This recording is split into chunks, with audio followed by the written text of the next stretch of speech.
So let's talk about the process of creative thinking and how that's different from the process of ordinary thinking.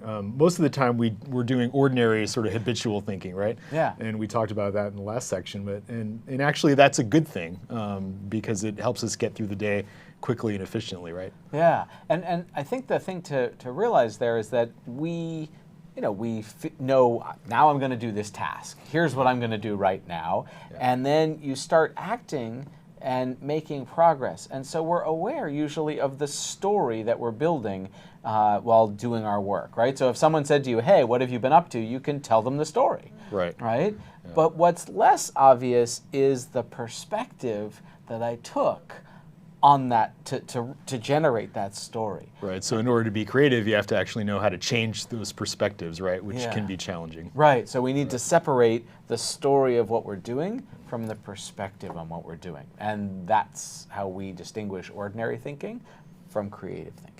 So in order to understand creative thinking, we first need to understand ordinary thinking and distinguish between the two, right? So, and once we understand ordinary thinking, we can think about how to change our perspectives. So I think the first really important question to ask is, what does it mean to use our perspectives? Yeah, absolutely. So let's take an example, right? So let's say you work at a bank, right? Congratulations, we just got a promotion. I got a raise.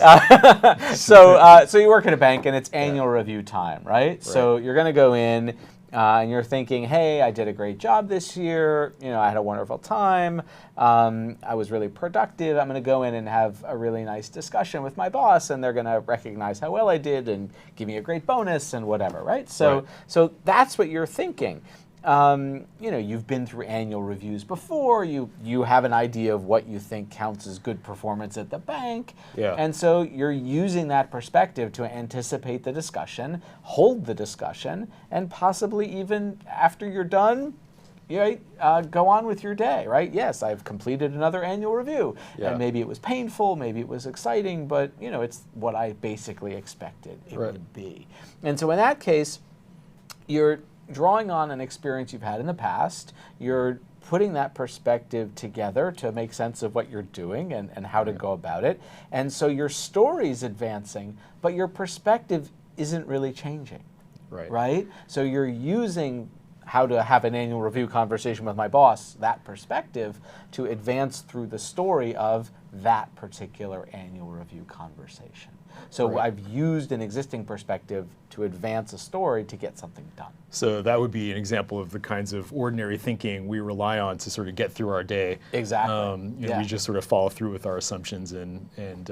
So what does it mean then to add to our perspective? Right. So sometimes the world throws something at us that we didn't necessarily anticipate or et cetera, but it's entirely consistent with our perspective, or our perspective can allow for that possibility, right? So in that case, you're going to need to increment or add a little bit onto your existing perspective. So for example, maybe your boss says, we have a new form to fill out for annual reviews, right? Yeah. And so you didn't realize there was going to be a form, but it's not that hard to imagine. It's like, okay, I'll put my performance down on the form and I'll submit the form, right? So it's a trivial addition to an ordinary perspective. Or even something a little more dramatic, right? The boss might say, hey, you know what? The firm as a whole did terribly this year. We have no money. So bonuses are going to be thin. You might be upset, you might be frustrated, but you understand and you can say, okay, I'm going to go in and have my conversation. I'll have low expectations. I'm not going to get a big bonus, and I'm done.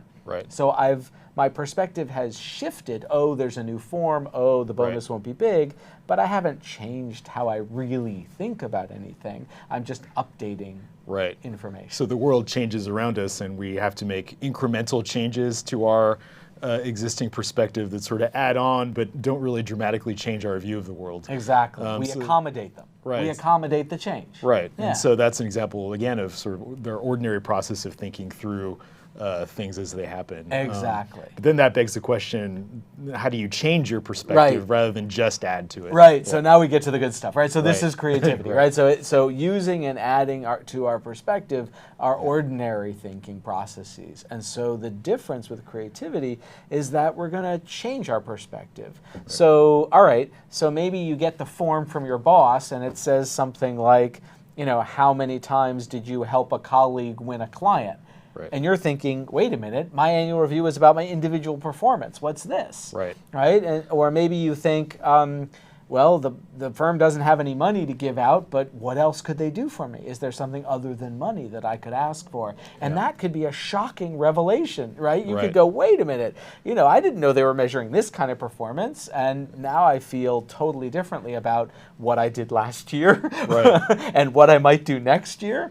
Or, can I think of something other than money as a bonus from the bank? Right. Now I think, wow, that introduces a whole new set of conversations. Right. So I've had a change in perspective. And that involves sort of reaching out of your sort of narrow point of view and into areas that maybe are unfamiliar, and then using those to move forward.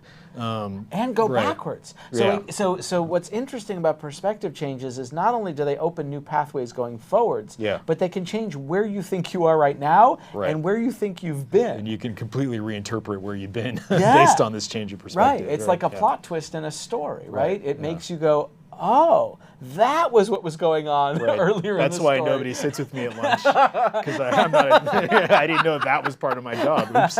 Right. So then, but there's yet another sort of layer here, which or step here, which involves completely changing your perspective.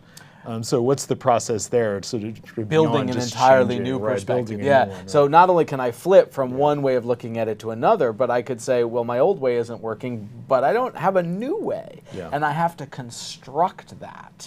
Right. And so, wow, maybe I don't know anything about non-monetary financial compensation because I'm a banker. I don't think about that stuff. And so you might have to go out and learn, right? So, there's maybe flex time arrangements. Never thought of that. Or, whatever it might be, right? Maybe they can put me up at night in a hotel so I don't have to drive all the way home if I have a late meeting and an early morning the next day. So maybe they can get me a membership to a golf course so that I can develop new clients because that's where those people are, right? So you may have to build entirely new ways of thinking about that conversation, what it might be, so that you can invent new options. Right, and at this point, that's very far from where we began, right? This conversation in terms of merely sort of adding to what you already know and moving on with your life in a very incremental way, assuming that there aren't any big surprises.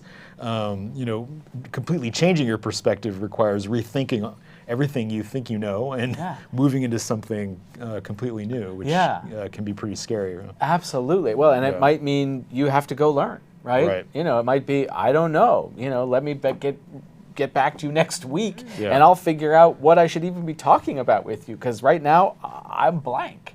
So I've got to build a new way to think about it. And I think what we're building to is this really important distinction where we can actually talk about what differentiates ordinary thinking from creative thinking. So using and adding to our perspective is ordinary thinking. And what that means is our perspective is not changing very much at all, but our stories are progressing.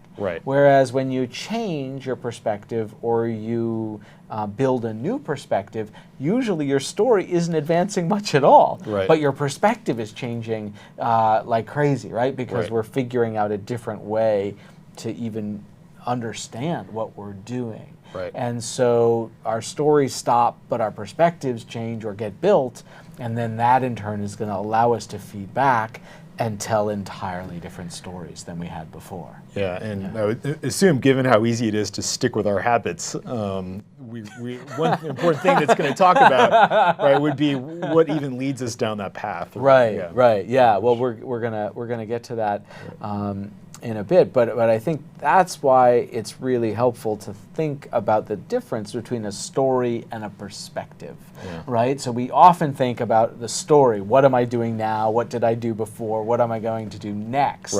But it's also important to remember that there's not just the story, but also my perspective on what's happening in my story. And it's And creativity is really about turning our attention to the perspective, away from the story to the perspective, and then making changes or building new perspective so that we can see things going on that we had left out of our stories and see new openings for where our stories can continue. And so rather than continuing to push our stories forward, We pushed our perspectives. Right. Yeah. And that's really the heart of the creative process.